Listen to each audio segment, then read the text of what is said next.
So today we're going to talk about hiring employees. We've chosen a business structure, we've distributed some equity. Now we're thinking about hiring employees, bringing some folks on, and hiring other types of service providers such as contractors. So we're going to talk about classification issues. There's a temptation when you're running a business to try to save some money whenever you can. And so you're be tempted to, classify certain individuals as contractors as opposed to employees to avoid some of those obligations. We're also going to talk about compensation, whether or not someone's entitled to overtime. And then we're going to talk about employment agreements 101. So let's jump in here and talk about the difference between employees and contractors and why this is important. So basically, when someone's classified as an employee, there's an obligation on the part of the employer to withhold income taxes, pay Social Security, Medicare, and unemployment tax obligations, and some other benefits that are involved there. And so we're trying to save money. We're a startup. We want to try to minimize these expenses. So there's a temptation to classify somebody who's providing services to the company, especially when the company's so informal. Maybe everyone's working from home or different locations. We're tempted to classify them as contractors so that those obligations are moved away from the company. And so in order to making this decision, the IRS is going to look at a few different things in trying to figure out whether or not someone that's providing services on behalf of a company like WeWash, as a contractor or more appropriately, an employee. So they're going to look at the control of performance. Who has the control over the when, the where, the how that the individual that is providing services is going to perform? Who's providing the tools? Who's providing the laptop? Who's providing what email address is tied to that individual? All these different things that are going to be considerations and involved in determining whether or not someone is an employee or a contractor. So, for instance, if the employer, the company, has more control over the who, what, when, where, and why that someone's performing, probably going to be more closely tied to an employee than a contractor. If there's a lot more discretion in how the work's performed, when it's performed, and the standards of performance, it's closer to a contractor than an employee. So then we're going to look at financial control, right? So can that worker control their profitability, right? Can they decide whether or not they want to work more time? Can they negotiate the project payment? When is the payment made? Is it in fixed intervals like a salary? Is it based on hours? Is it paid at the end of a project based on success? Is that role exclusive? Can they only work on this project? So those are some of the financial controls. When there's more control as far as the fixed intervals and exclusivity, that's going to be tied closer to an employee. If the worker's able to control their profitability by negotiating the price and other things like that, then it's going to be closer to a contractor. Also, they're going to look at the relationship of the performance, right, and the relationship between the parties. So, how permanent is the work? Is it an indefinite nature where it would be considered an at-will employee, or is there a contract that says do A within X amount of time? And how have the parties classified this relationship? And obviously, you need to take that with a grain of salt because the parties, might look at it a certain way that would be completely different than the IRS. Also, when we're talking about employees, we need to think about whether an employee is exempt from overtime or not. So this is going to bring up the Fair Labor Standards Act and whether or not an employee is entitled to overtime pay. Obviously, this is, again, another situation in which the company would not want to necessarily pay overtime and might be tempted to kind of classify an individual a certain way. Obviously, again, there's going to be a standard that we're going to need to look at, and that is, how much is an employee paid, right? If an employee is paid a certain amount of money and they're paid in a certain way, then and the nature of their work is a certain way, they might be exempt from overtime pay. And this is really important, again, because when you're working in a startup or a high-scale company, you're probably seeing that you're not necessarily working purely 40 hours a week. You're probably spending most of your time on this. You're trying to grow something, at a high scale very, very quickly. And there's a lot to be involved in there. So it's hard to really track these types of things. And so basically, to qualify as exempt, you're going to generally need to be paid a salary. To qualify employees as exempt, they're going to generally need to be paid a salary. They're going to need some type of minimum earnings, usually around $36,000 a year. And they're going to have a specific type of job function that isn't, manual labor. So there's some exemptions. There's the executive exemption. So if an individual has a managerial role, if it's a CEO, CTO, some type of vice president of sales, there might be a managerial role.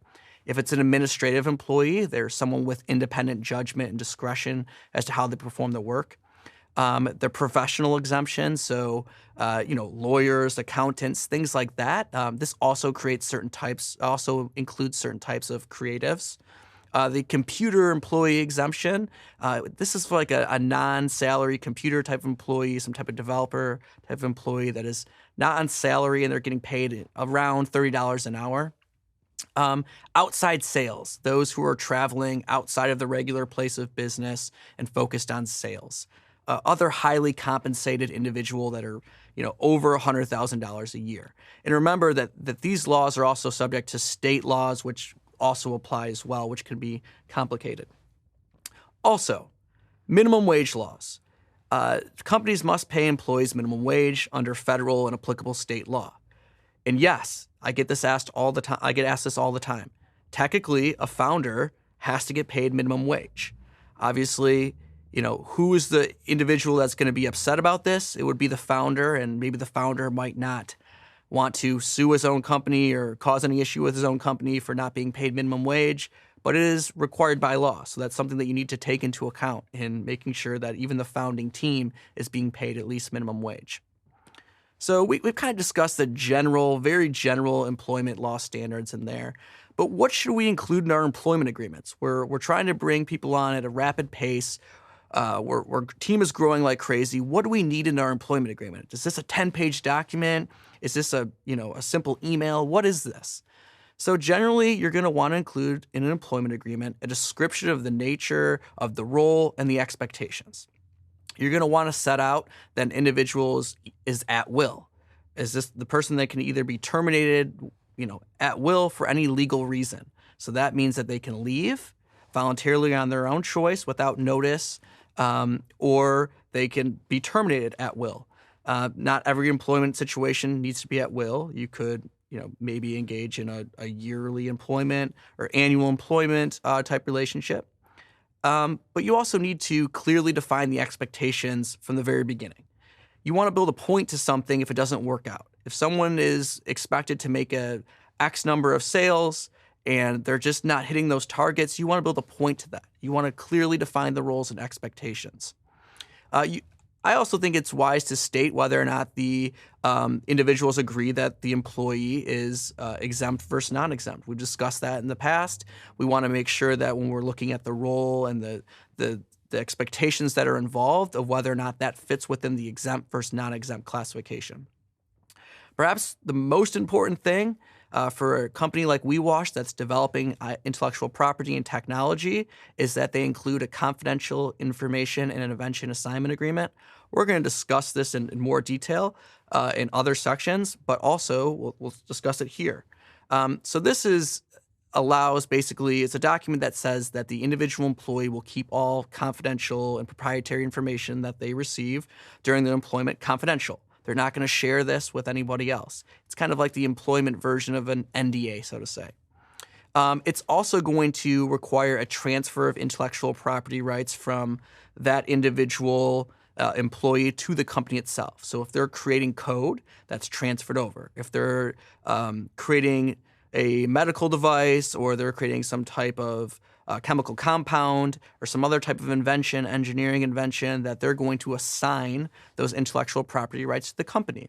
This is important because a company, if they're going to take on investment, those investors will do due diligence and they're going to want to make sure that the company owns all the intellectual property, right?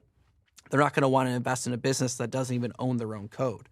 This is also important at the time of sale, too. An acquirer is going to want to make sure that the intellectual property is actually owned by the company and not individual employees.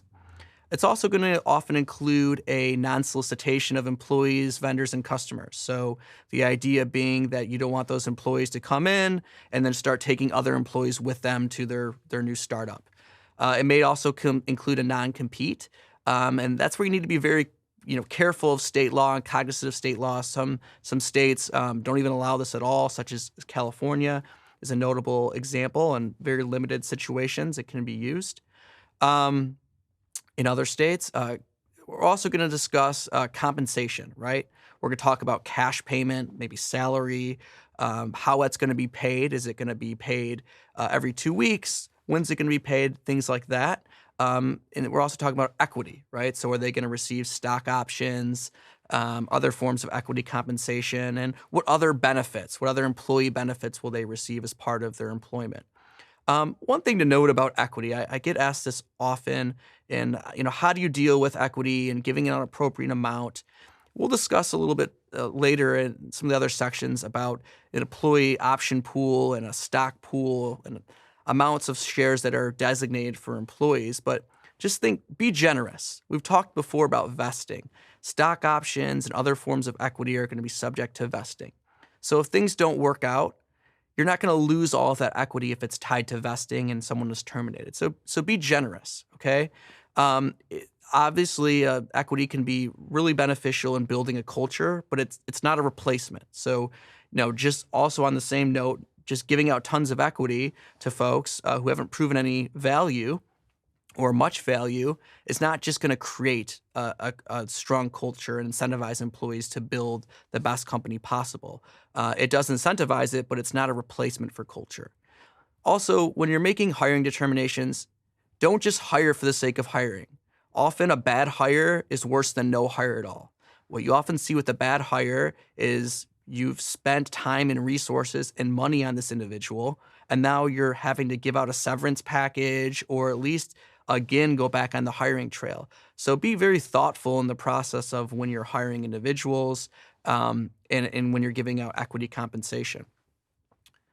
So that's a little bit of the essentials on 101, I would say, of hiring employees, and I'm bringing those folks in, some of the federal and state laws that are of consideration, and obviously not too much detail, but just a high level review of hiring process. So until next time, venture awaits.